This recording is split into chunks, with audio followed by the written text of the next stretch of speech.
Hey everyone! In this video, I'm going to show you how I was able to get eSign on iOS. As you can see on my iPhone, I already have it installed and working, all thanks to the method I'm about to walk you through. Don't worry, this is super easy to do. You just need to follow the steps exactly as I show them in the video, and you'll be good to go. No complicated setup or technical stuff.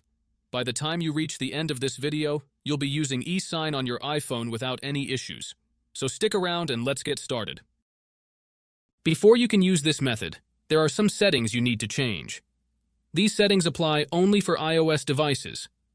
If you are on an Android device, you can skip this part and move on to the next step. Head into your settings, tap on General, and make sure that background app refresh is turned on, either for Wi-Fi or for both Wi-Fi and mobile data. This ensures the app can run smoothly in the background. Next, swing by your battery settings and switch off low power mode.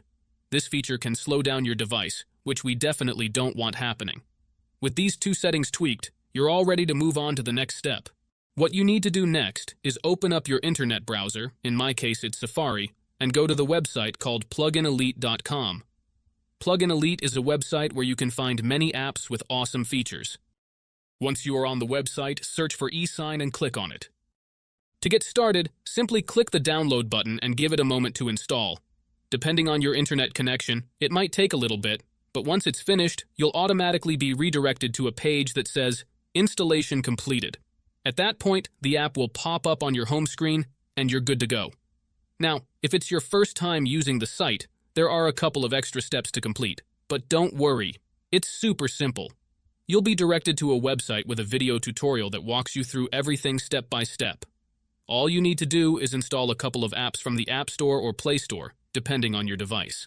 These apps are completely safe and secure, so there's nothing to stress about. Just follow the instructions, and you'll have no trouble at all. So, that's it, guys. If you enjoyed this video, make sure to leave a comment, like, and subscribe. Thanks for watching, and see you next time.